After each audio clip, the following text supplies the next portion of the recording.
মিনুমা, আমি তোমার মোড়ল কাকুর বাড়িতে কাজে গেলাম। দাঁড়াও বাবা, তুমি এই আমসত্ত্বর কৌটোটা নিয়ে যাও। মোড়ল কাকুর মেয়ে তরি আমসত্ত্ব খেতে খুব ভালোবাসে। না মা, আমি ওসব নিতে পারছি না এখন। আমার অনেক তাড়া আছে। তোমার বান্ধবীকে তুমি একসময় গিয়ে দিয়ে এসো, কেমন? আচ্ছা ঠিক আছে বাবা, আমিই তরিকে দিয়ে আসবো খন। আচ্ছা মা, আমি এখন চলি।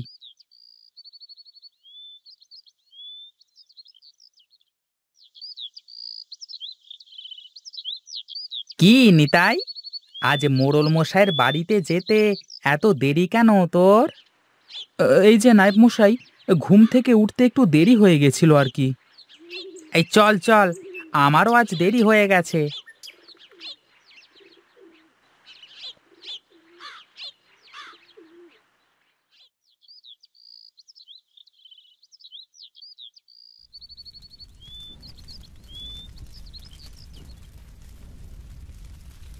এই নিতাই, মোড়ল মশাই তোকে ডাকছেন। ভাত বসিয়েছি চুলায়, আপনি যান, আমি ভাতটা নামিয়ে রেখে আসছি। যাই, ভাতটা নামিয়ে রেখে মোড়ল মশাইয়ের কাছ থেকে ঘুরে আসি।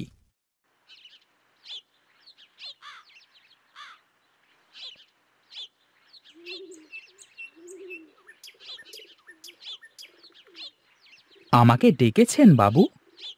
হ্যাঁ হ্যাঁ, তোকে ডেকে পাঠিয়েছি তো অনেকক্ষণ হয়ে গেল, কিন্তু আসতে তো দেরি করলি কেন? আগে বাবু, চুলায় ভাত বসানো ছিল, চুলার উপরে ভাত রেখে আসলে যে ভাত পুড়ে যেত। আচ্ছা শোন, পরশু আমার মেয়ের জন্মদিন, অনেক লোকজন আসবে বাড়িতে, তাদের খাওয়াতে হবে। যা যা বাজার লাগবে নায়েবকে বলে দিস। ওসব নিয়ে আপনি একদম চিন্তা করবেন না, আমি সময় মতো সব ঠিকঠাক করে ফেলবো।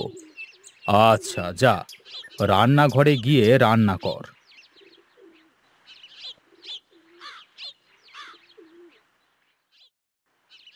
কি রে মা, কি করছিস? গল্পের বই পড়ছিলাম বাবা।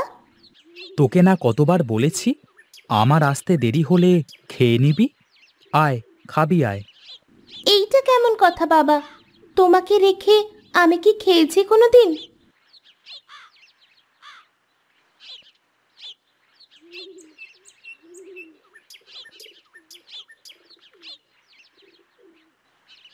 এই মিনু, মিনু, কোথায় তুই? বাইরে আয়।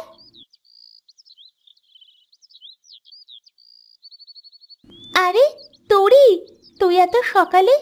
আমি তো ভেবেছিলাম আমি আজ তোর বাড়িতে যাব। তুই এসেছিস, ভালোই হয়েছে। আমি তোর জন্য আমসত্ত্ব বানিয়ে রেখেছি, যাওয়ার সময় নিয়ে যাবি। সেসব পরে দেখা যাবে, তোর সাথে অনেক কথা আছে, ভিতরে চল। হ্যাঁ তরি, আয় ভেতরে আয়।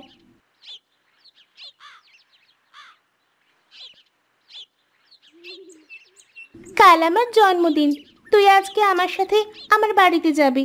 না রে তোরি, বাড়িতে তো অনেক কাজ আছে, আজ আমি যেতে পারবো না। কাল সকালে চলে যাব আমি। আমি একটা চিন্তা করেছি বুঝলি। কি চিন্তা? আমাদের গ্রামে অনেক অসহায় মানুষ আছে, তারা ঠিক করে খেতেও পারে না। আমি আমার জন্মদিনে তাদের খাওয়াবো, সে তো অনেক ভালো কথা। আমি বাবাকে বলেছি আত্মীয়দের দাওয়াত না করে অসহায় লোকেদের খাওয়াবো। তুই অনেক ভালো তরি, আমার যদি সামর্থ্য থাকতো তাহলে আমিও তোর মতো আমার জন্মদিনেও অসহায় লোকেদের খাওয়াতাম। তুইও একদিন ঠিক পারবি এই অসহায় লোকেদের পাশে দাঁড়াতে। আচ্ছা শোন, আমি এখন চলি, কাল সকাল সকাল আসিস কিন্তু। আমি আর তুই সব লোকেদের খাওয়াবো। ঠিক আছে, তুই যা, আমি কাল সময় মতো চলে আসবো। আমার যদি টাকা থাকতো তাহলে আমিও আমার জন্মদিনে গরিব লোকেদের খাওয়াতাম। মিনু, তাড়াতাড়ি আয়, আমি তোর জন্য কখন থেকে অপেক্ষা করছি। রান্না কতদূর হলো রে? এই তো, রান্না প্রায় শেষের দিকে। তাহলে তো আমি ঠিক সময় এসেছি। আমি ভাবলাম আমার বুঝি দেরি হয়ে গেল আসতে। না না, দেরি হয়নি, ঠিক সময়ে এসেছিস। এই তো মাংস ভাত সব কিছুই হয়ে গেছে। ডাউলটা চুলা থেকে নামালি সবাইকে খেতে দেব। সবাই তো না খেয়ে বসে আছে, সবার সামনে খাবার দিতে থাকি, এর মধ্যে ডাউল হয়ে যাবে। এ তো ঠিক বলেছিস, চল দুজনে মিলে খাবার দিই সবাইকে।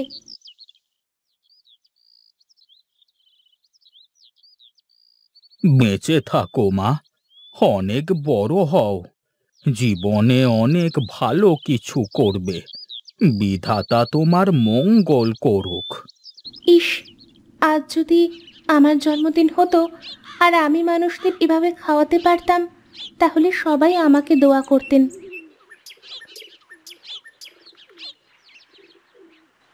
আচ্ছা তরি, আমি এখন চলি, সন্ধ্যা হয়ে এলো। সে কেমন কথা, সব লোককে খাওয়ালি আর এখন নিজে না খেয়ে চলে যাচ্ছিস? আরে, আমার খিদে নাই, আমার খেতে ইচ্ছা করছে না। এসব বাহানা বাদ দে, আয় তুই আর আমি একসাথে বসে খাবো।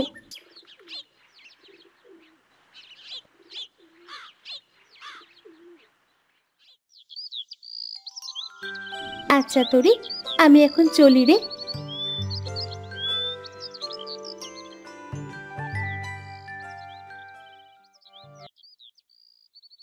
আর কিছুদিন পরেই তো আমার জন্মদিন, আমিও তরির মতো গ্রামের গরিব লোকেদের খাওয়াবো। বাবা, বাবা, ও বাবা, একটু এদিকে আসো তো। কি হয়েছে মিনুমা? আচ্ছা বাবা, আমাকে একটা কথা বলো তো, গ্রামের কিছু লোকেদের খাওয়াতে কত টাকা খরচা হবে? এই 1,000-5 টাকার মতো খরচা হবে। কিন্তু তুই এগুলো শুনে কি করবি মা? সামনের সপ্তাহে তো আমার জন্মদিন, আমিও তরির মতো গ্রামের লোকজনদের খাওয়াতে চাই। তোরই এই গ্রামের মোড়লের মেয়ে, তার কি আর টাকার অভাব আছে? সে চাইলেই খাওয়াতে পারে, কিন্তু আমি এত টাকা কোথায় পাবো বল মা? আমার একটা মাটির ব্যাংক আছে না, ওর মধ্যে আগের দিন আগের মতো টাকা হবে, আর তুমি কিছু দিও, তাহলে হয়ে যাবে। কিন্তু ওই টাকাগুলো তো তুই কানের দুল বানানোর জন্য অনেক দিন ধরে জমিয়েছিস। কানের দুল তো আমি পরেও বানাতে পারবো, আর আমার তো মায়ের দেওয়া একজোড়া কানের দুল আছে, ওটা দিয়েই হয়ে যাবে। আমার কানের দুল লাগবে না বাবা, তুমি সামনের সপ্তাহে গ্রামের কিছু অসহায় লোকেদের খাওয়ানোর ব্যবস্থা করো। ঠিক আছে মা, তুই যেমনটা চাস তেমনই হবে।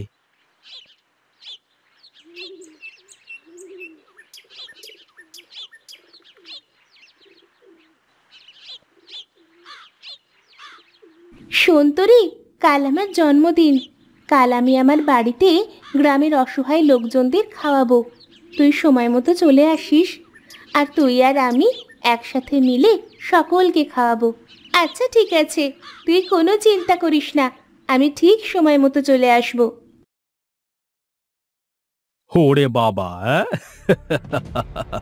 চাকরের মেয়ের সব দেখো, নিজেরা ভাত পায় না, সে কিনা গ্রামের অসহায় মানুষদের খাওয়াবে। আমিও দেখছি কি করে তোরা এই ভোজ সভা করিস। আমি গ্রামের সকল লোকেদের দাওয়াত দিয়ে দেব, তারপর বুঝবে ঠেলা। খান খান, সবাই ভালো করে খান, আজ আমার মেয়ের জন্মদিন। আরে মিনুমা, এত লোক কিভাবে আসছে? আমি তো অল্প কিছু লোকের খাওয়ার আয়োজন করেছি, খাবার তো শেষ, এখন আমি ওদের কি করে খাওয়াই?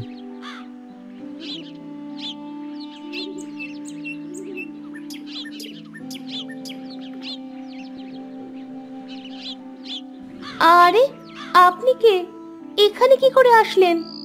তুই কাঁদিস না মা, আমি তোর সৎ কাজের উপহার দিতে এসেছি।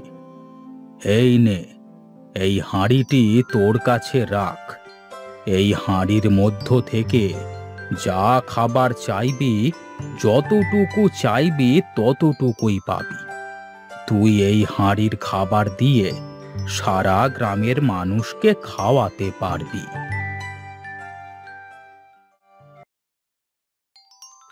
জাদুর হাঁড়ি আমার সকল মেহমানদের জন্য খাবারের ব্যবস্থা কর। কি রে মা, খাবার কোথা থেকে আসলো? আরে, এত খাবার এত খাবার এখানে কি করে আসলো? সে যাই হোক, আগে মেহমান বিদায় করি, তারপর মিনুমার কাছ থেকে শুনবো সবকিছু।